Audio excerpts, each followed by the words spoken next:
I was tossing and turning and tossing and turning and like, I can't do this anymore. But what am I going to do? But I can't do this.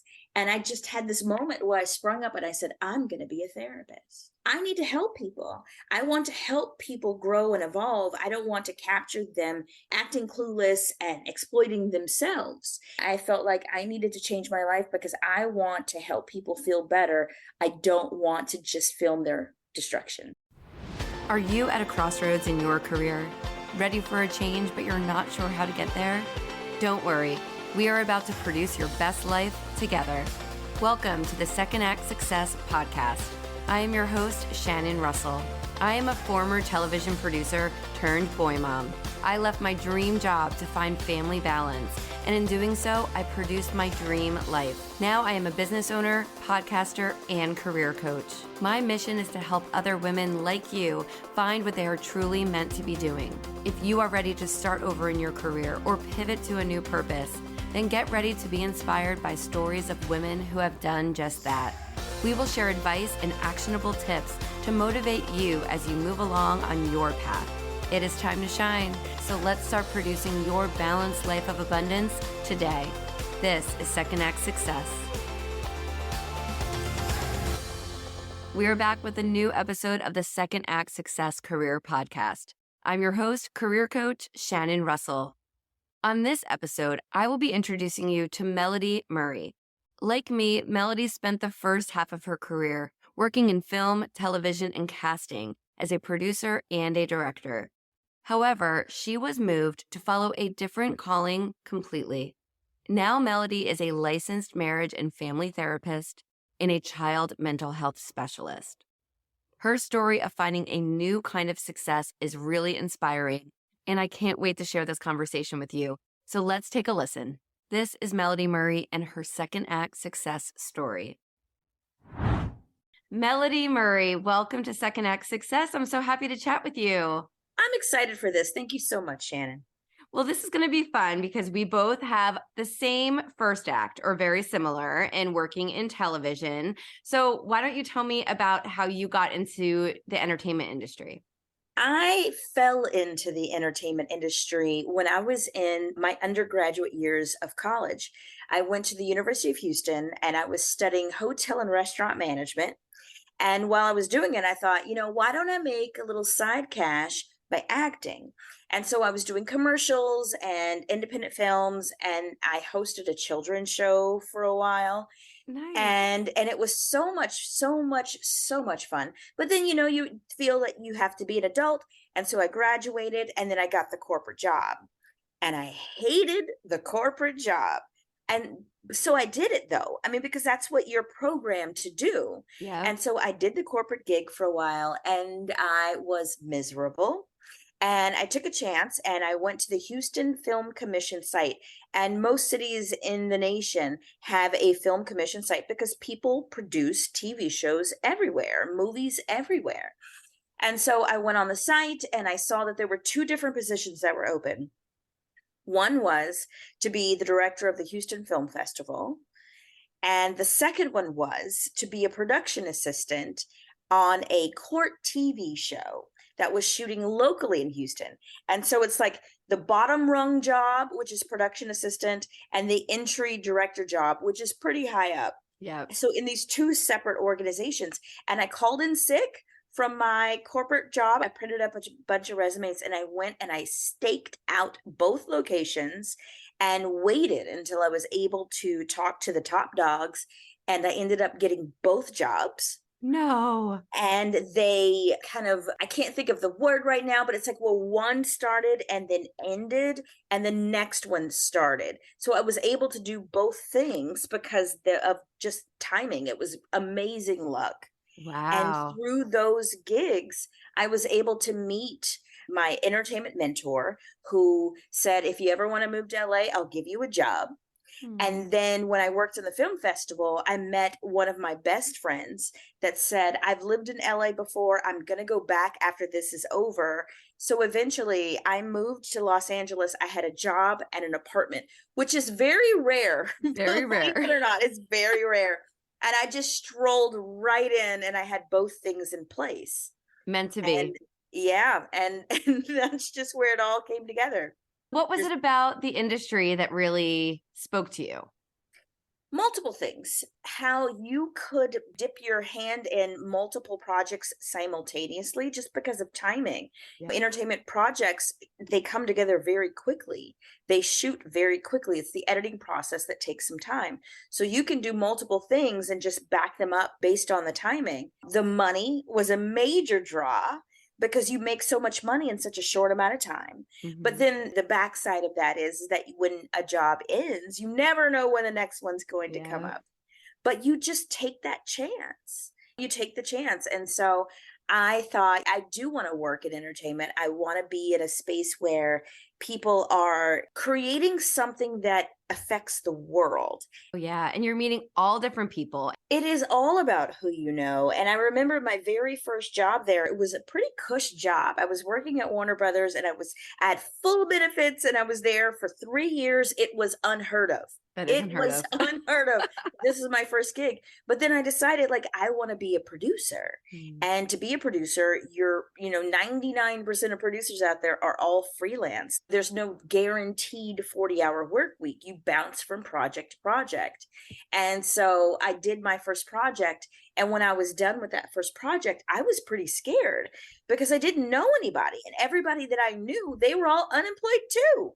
So it takes a lot of guts to be able to just dive into the deep end of your Mhm. career because it's all tied to like, can I feed myself? Am I going to be able to afford a roof over my head? Yeah. It's a lot. It's really hard. And so you do have to have confidence. You have to believe in yourself. And even if you don't, I think sometimes taking the leap, that first leap, will get you to that place where you say, I kick ass, I work hard, people can depend on me. Mhm. It will come. It will come. And it is, I always say it's the friendliest place because you have to be so friendly because you want someone to say, hey, you know what? I'm going to call Melody to have her on this next project because she is so friendly. She's so nice. I want to be around her.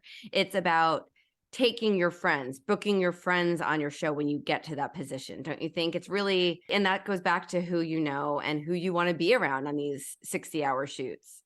100%. I've been given chances on many projects where I've had zero experience, and Mm. people have hired me because of my personality. Yeah. And that's the thing. When you're working such long hours, you want to be able to do that with people that you're going to like, Yes. people you know that you can laugh with, people that you know that are laid back and easygoing. You can teach them the techniques. You can Yes. teach them how to do things. You can teach someone the processes, but Right. that personality piece, that comes naturally. So Mhm. you have to be a likable person, Right. someone that can be a problem solver and just take the ball and run with it. So now you've climbed the ladder. You're a producer, and you and I both were producers. I found in my time in LA that once you get to that level, producer, executive producer, there are less roles to be had. It's sad how it becomes a cutthroat space Mhm. because the higher you go, the fewer chairs there are at the table. Yeah. And so I think that is where your true character comes to light because there are people that will cut others off at the knees and they can be friends. And I've seen it. And Mhm. it's so sad to see. And it's so scary to see. And I got to a place where I didn't want to play that game. Mhm. Like I'd kicked ass, I've traveled the world on other people's dime, which is amazing. Mhm. And then you get to a place where you think, I'm an adult and I don't want to feel like I'm starting from ground zero every single new job. And that's truly how I felt. I felt that every time I started a new gig, another thing that hit me was as a reality TV producer and director, you're typically working with a younger audience. Now, that has changed now, but whenever I was doing it, it was typically you're working with people who are in their 20s. And I don't think that in that level, at that age, at that stage, that you're truly thinking that whatever you're shooting is going to last forever. Yeah. And you're eventually going to move past this reality TV presence and you're going to need to get a job. and you need to get your kid into preschool, and you're going to need to do all these things where people do look at your personality and they look at your reputation and they want to know, what do you bring to the table? And so I thought, I'm working with these people and I'm putting cameras on them and I am filming their most destructive moments that now, because a camera is on it, is going to last forever. And I felt a sense of guilt. Yeah. I felt a sense of duty and responsibility that I want to be a part of someone's resurrection, someone's growth and rejuvenation. I don't want to film someone's worst moment. Yeah. And so I had a couple of projects back to back where I felt that there were either unethical things going on or something so deep that I didn't want to put a camera on it. Like I felt this is a very sensitive moment. And yes, if I put cameras on it, I'd get kudos from my colleagues. But my heart says this is a private moment that this person needs to have. And I'm going to give it to them, even though they're on a TV show. So there were a few different things that made me say, hey, I don't want to do this anymore. And then just the traveling. I love to travel, but I got to the point where I was so tired of traveling, being completely gone and dropping out of my life, and then coming back to my life and sleeping for a good month just to recover from exhaustion, and then reviving myself a little bit and then having to leave again. Yeah. I got sick of leaving again and missing out on weddings and my friends' children's births. I just got sick of that. And for me, I worked a bulk of my career at MTV, and something hit me where I said, do I want to be in my 50s, 60s shooting MTV Spring Break? Like, for me, I did not want to do that anymore, right? Like, you start thinking, I don't think I can do this while my kids are at home. And now I'm thinking my kids are never going on spring break. You just have these thoughts. I want to get out before someone makes me get out. And that was where things started changing for me. I just didn't want to be pushed out. Yeah, I totally get that. The industry as a whole is a very youth-oriented industry. And so, the audience does decide who they're going to watch and who they're not going to watch. And that goes beyond behind the camera as well. And so I think that having the power to make the change is key. And I didn't think about that in the moment when I made my decision. But once I'd made the decision, I thought this is pretty brilliant, because I transitioned to mental health. And the funny thing about mental health is the older you are, the more respected you are. True. And, it's such an interesting thing that there's so many industries that are geared towards the youth. And in this industry, your life experience, it's prized, it's respected. And I can do this until the day I die. I can be counseling people and helping people. And the older I am, the more celebrated I am. It's so interesting, that thread of you being there saying, I'm going to shut this camera off because it doesn't feel right for this private moment that this reality star is having. And I bet you that was when probably the wheels started turning and you said, like, I need to respect this person and what they're going through mentally and emotionally. And now you are living that, helping these people. I bet you could get a lot of clients from reality TV shows right now. I think that could be its own industry right there, just being a therapist to reality TV people, because it doesn't matter how many seasons of a show that you have watched.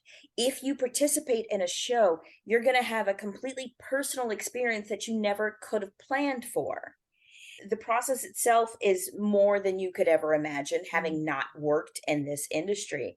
The isolation is hard to deal with, and just how emotionally charging all the situations are, because then you realize, like, how many of your distractions get you through your day. And when those distractions are taken away, which they are when you're working on a TV show, you don't have access to your phone. You don't have access to your computer and getting on the internet. You just don't have that, because they want to be able to capture your reactions to everything real time, but, have a camera on you as you're dealing with it.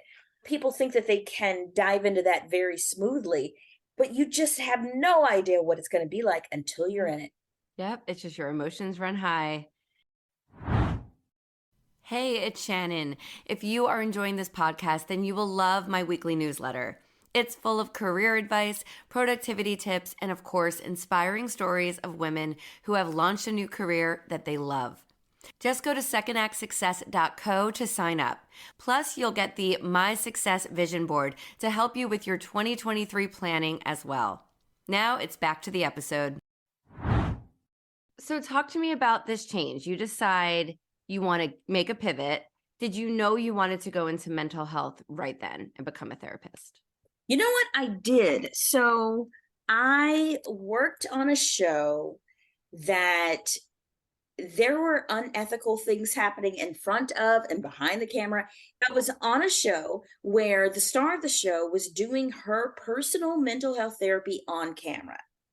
And as I was watching the interaction, as I'm directing my cameras and zoom in and zoom out and, watch the hands and watch the eyes and all that kind of stuff, I'm like, this is so much deeper than even the participants realize.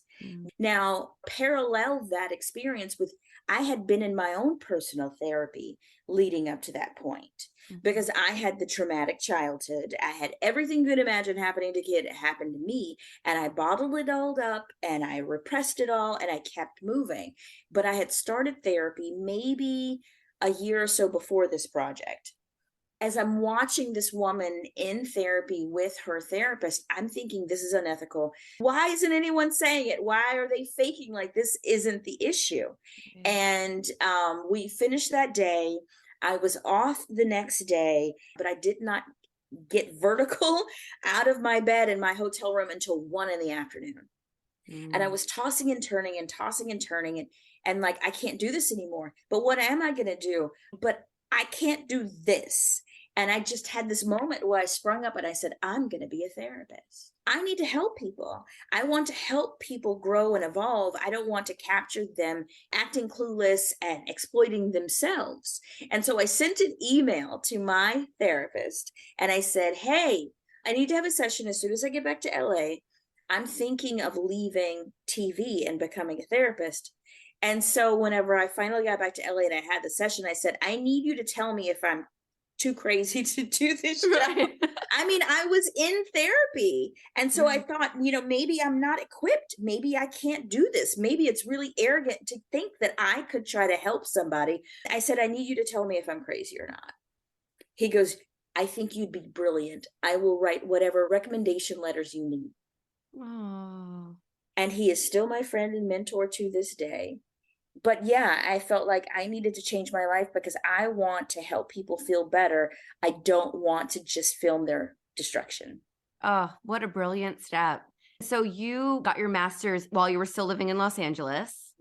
I got my master's. It took me a while because the money in entertainment is so beautiful. That's what I was going to ask you. How were you still working while you were going for your master's? It is a lot of money. And so I worked for a full year. I decided to be a therapist, but it took me some time because I was really afraid of what that shift was going to be like for my livelihood, what it was going to look like day to day. So I worked for a full year and I banked a bunch of money to cushion the blow. And then I made the decision that my first year of graduate school was strictly going to be school. I was just going to study because I needed to be able to just shift my brain to this new environment. So I worked solely for the first year. And then the second year, I bounced back and forth. I did school for 3 months, TV shows for 3 months, school for 3, and work for 3. And it just came together. Like I feel like I manifested it. Because the timing just aligned that when school was going to end, there was a TV show that was going to begin that I could hop on. And then whenever that was going to wrap, school was going to start. That helped the transition tremendously. Even if you had to work on a show that you didn't really connect with, you were like, okay, I'm doing this for the money, which is going to lead to the bigger picture, the better good. Exactly. And there was a moment like where I'd completely walked away from TV and I was doing mental health completely. And then I was living in Seattle at the time. And one of my former bosses says, hey, we're shooting a season up in Seattle. Do you want to just come in for a day here, a day there? And I said, absolutely. And I came into that project, directing that project with the eyes of a therapist. And so there were things that I picked up on that I didn't pick up on the previous times I had directed the exact same show. Wow. It was an extraordinary experience. Wow. So you would continue to do that if the opportunity came up. 100% I would direct again. And I've done on camera stuff now as a therapist. I've been interviewed by the New York Times, the Business Insider, the Washington Post on the how you blend both worlds, the Hmm. psychology behind reality television. I've been interviewed, so I've been able to blend these two worlds that I love so much that I never even thought was possible. So I would absolutely direct again now with the director's eye and the therapist mind. Oh, I love that so much. You're going into it and you're looking at it differently. So maybe if there was something that felt uncomfortable on set, you could shift it. You could play a part to make it better for whether it's the cast members or the crew. And you Mhm. could have a bigger, more important presence in what goes on that set.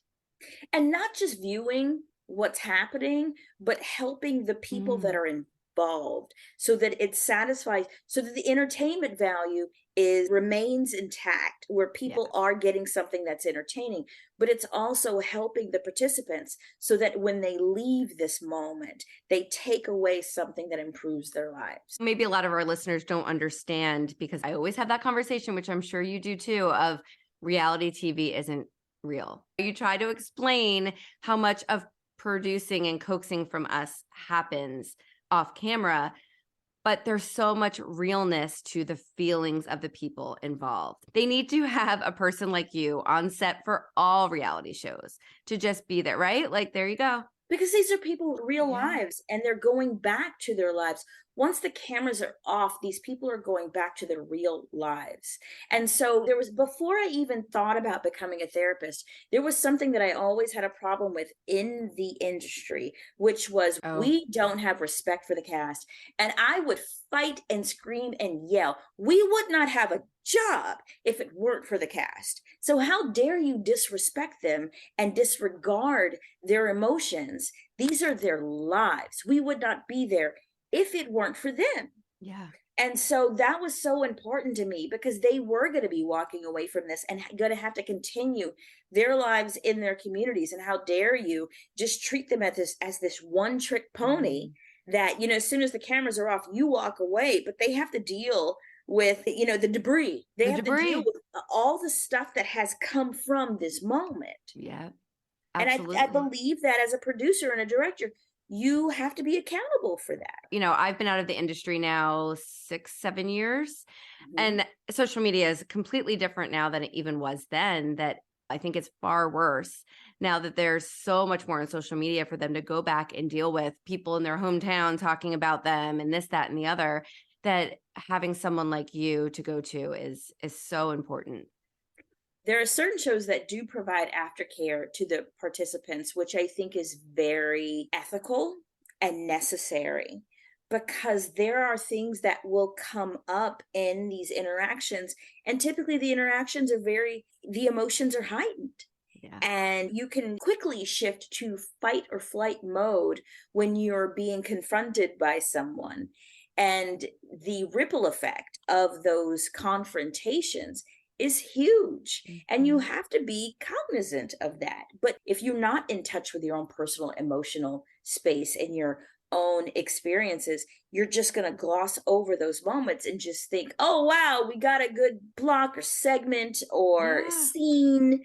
We got a good one, but not really realizing that all the people that participated in this is going to shudder through their lives for a long time, potentially. Yeah. And I think that that's an important thing to keep in mind, that you really do have to pay attention to what your impact is in someone's life Yeah. and being in someone's environment. And I don't think that that's something that's taken into account as people decide to produce a reality show. But now you are living this different life where you get to truly have an impact on someone's life and outside of the industry, outside of the fake of TV.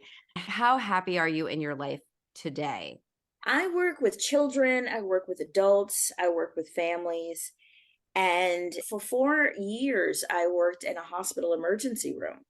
Mm. And, whenever patients come in and they are in crisis and they're feeling homicidal, they're feeling suicidal, I would do an assessment to decide if they got hospitalized or not. And I was always connecting with their families as well. And I feel that what I do now, it sticks to me in a way that helps me feel good about my time on this planet. Mm. And we all have an impact. We all leave a residue. And what is that going to be for you? What is that going to be? And for me, I decided that I did want to help people feel better, and whatever I can do to help people's lives be smoother and easier and more enlightened, because I believe in the ripple effect that we all have as individuals. So the decision that I made to switch, I'm grateful that I made that decision. I'm grateful that I shifted out of that world. And the funny thing is that I have so many people that I used to work with, and some people that I didn't work with, that come to me and they ask me, how did you do this? How did you walk away? Why did you decide to walk away? How do you feel now that you've decided to walk away? And I'm glad that I did it. I love television. In no way, shape, or form did me leaving it mean that I hated it. I just needed my life to mean more. I needed my time on this planet to mean more.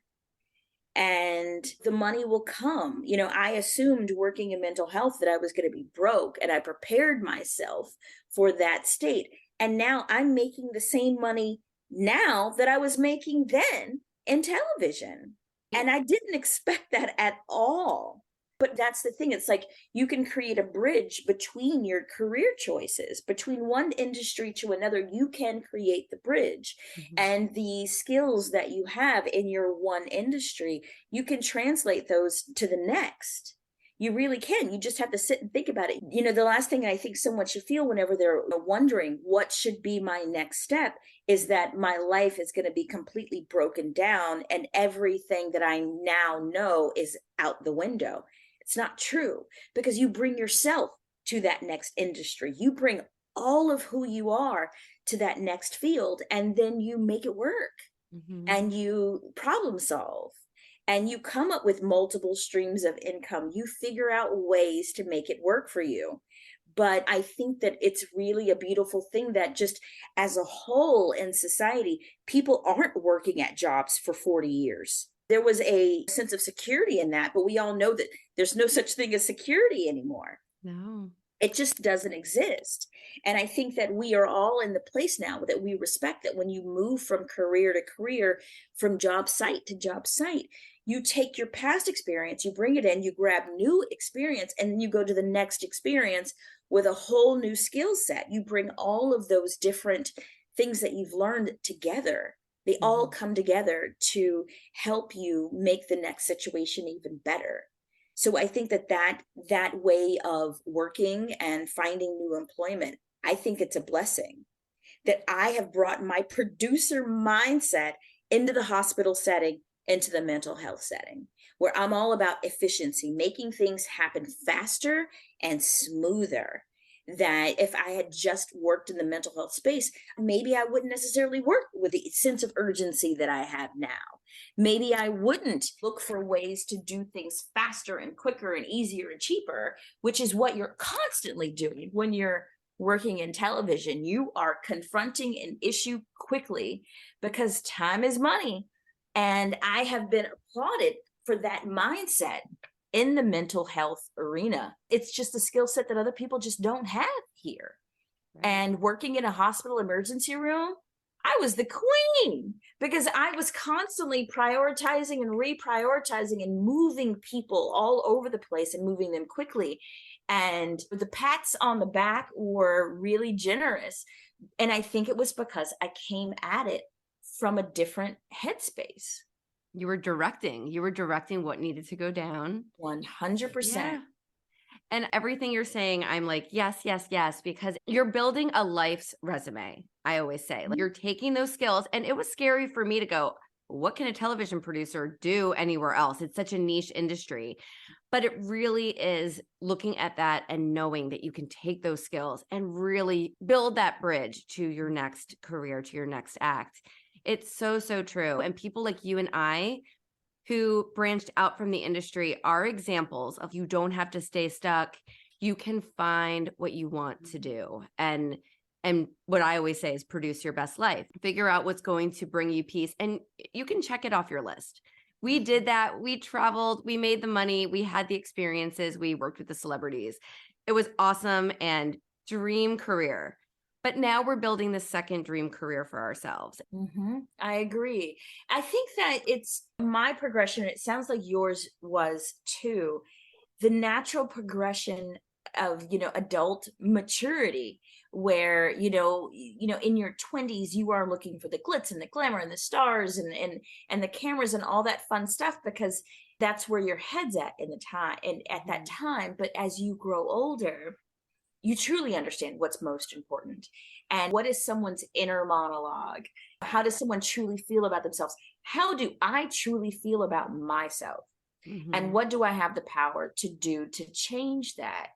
You just get older and you realize I can pay for my own plane tickets. I don't need to have someone else take care of this, and I can create that experience on my own. I want my life and my time to mean something, and this is what I choose for it to mean. You become empowered the older you get. Yeah. And then you've built the confidence to know that whatever change I decide to make, I'm going to be okay. I'll figure it out. It takes time and it takes belief in yourself. And I think sometimes that even if you don't have the belief in yourself, sometimes you have to look to other people that have made the leap and go, if they could do it, so can I. Yeah. And I've done that quite a bit in my life. If that person can do it, me too. That person's an idiot. I know that person's an idiot and they did it. I'll be all right. I'm not saying it's not scary, but I believe, and I relied on my past experiences of hustling to make things happen. I'm like, I can do that again. If I have to do that again, I can do that again. I can figure it out on a dime. And so you have to rely on yourself. You have to give yourself time to understand what you've been able to pull yourself through. Lean on your own understanding of what you're capable of. And take the chance, because you can't rely on some big company to have your back forever. It just doesn't happen. And I think that that's something that a lot of people realize, the great resignation. I was applauding anytime I heard of somebody quitting their job. I was like, yay! Yep. Same here. I know. I was so excited. And now we've moved into quiet quitting, where people are like, screw you. My self-care is what's most important. I'm going to do what I want to do. I'm not bending over backwards for this company. I like that. I respect that. And if that's what first steps you need to take before you take off on your own, fine. Yeah. Fine. So create your plan, dive in, sock some money away for that rainy day, but take a chance on yourself. Yep. Because life is too short to give over these really prime productive years to some other entity that could just toss you away at the drop of a hat. And then you wake up and you realize that you don't have contacts anywhere else. And it's that much more of a struggle for you to find your next step. So absolutely. Yep. I have always had that moment where I can reach out to a bunch of people that I've met and say, hey, my situation has changed. What you working on? You got any space for me? And I would always have someone say, yeah, you got to be here in 2 weeks, a month. I'll have something for you in 6 weeks, whatever. Yeah. But that's the beauty of being able to bounce around. And that is what builds your confidence, to bounce around. Right. And you know what's really a great thing, and I always tell clients too, is that you can go back to that. You and I could go produce a show together tomorrow if we wanted to. So when you do change to a different career, you're still that person. You can still go back and work that role. And that's the beauty too of knowing you're still that person. Your identity is not wrapped up in that. Your identity is you, but you still have those skills. Yep. So I love that you said that. I so love that you say that to your clients, because I think that helps decrease the fear level. It's like you're not abandoning your former life or your former career. You're enhancing it. Yes. And if you ever need to go back, you can. Yeah. But how amazing is it if you were to take a chance on yourself and it worked? It worked. It took off. but you've got this as your background. And on the back end of mine, like the business that I have, like I do multiple things, and I do dip back into that TV world. I haven't abandoned it at all. If anything, people seek me out more now because I'm able to marry these two worlds that are so closely connected. So I think that's something to consider too, is like what is tangential to what you're currently doing. So then you blend these worlds and you can use both of them. You can leverage each against the other. So tell me about these other things that you do. I know you are writing a book, couple books. So tell me about the books. Tell me exactly what your day-to-day is like. Sure. So day to day, I do a variety of things, and I have to mix it up so that I'm not overwhelmed, but I'm also not bored.